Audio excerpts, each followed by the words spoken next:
ശബരിമല സന്നിധാനത്ത് ഭക്തരുടെ തിരക്കേറുകയാണ്. തുടർച്ചയായുള്ള ദിവസങ്ങളിലെ വെർച്വൽ ക്യൂ ബുക്കിംഗും ക്രമാതീതമായി കൂടി. കാനനപാതയിലൂടെ പാണ്ടിത്താവളം വഴി ദർശനത്തിനെത്തുന്ന ഭക്തരുടെ എണ്ണം കൂടി. പ്രതിദിനം സന്നിധാനത്ത് എത്തുന്ന ഭക്തരുടെ എണ്ണം 1 ലക്ഷത്തോട് അടുക്കുകയാണ്.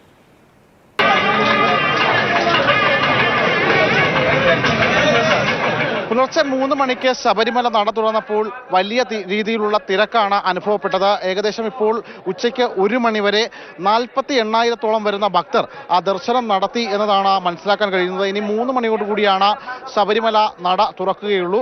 നിലവിൽ ഇപ്പോൾ നമ്മൾ കാണുന്ന ഈ പന്തലിൽ ഉൾപ്പെടെ വലിയ തിരക്കാണ് അനുഭവപ്പെടുന്നത്. തൊട്ടപ്പുറത്ത് നടപ്പന്തലിലടക്കം വലിയ തിരക്കുണ്ട്. ശരംകുത്തിയിൽ വരെ ഈ ക്യൂ ഉണ്ട് എന്നാണ് അറിയാൻ കഴിയുന്നത്. പ്രതിദിനം ഏകദേശം കഴിഞ്ഞ തുടർച്ചയായ ദിവസങ്ങളിൽ 90,000-അടുത്താണ് വെർച്വൽ ക്യൂ ബുക്കിംഗ് ഉൾപ്പെടെ നടത്തിയിട്ടുള്ളത്. അതുകൂടാതെ സ്പോട്ട് ബുക്കിംഗ് അടക്കം വരുമ്പോൾ ഏകദേശം കാനനപാതയും കൂടി ചേർത്ത് 1 ലക്ഷത്തിലധികം ആളുകൾ കഴിഞ്ഞ ദിവസങ്ങളിലായിട്ട് മല ചവിട്ടുന്നുണ്ട് എന്നതാണ് നിലവിൽ കിട്ടുന്ന കണക്കുകൾ. എന്തായാലും ക്രമീകരണങ്ങളെല്ലാം തന്നെ പോലീസും അതോടൊപ്പം തന്നെ ദേവസ്വം ബോർഡും കൃത്യമായ രീതിയിൽ ഒരുക്കിയിട്ടുണ്ട്. അതുകൊണ്ട് തന്നെ ഭക്തർക്ക് മറ്റ് ബുദ്ധിമുട്ടുകളൊന്നും തന്നെ ഇല്ല.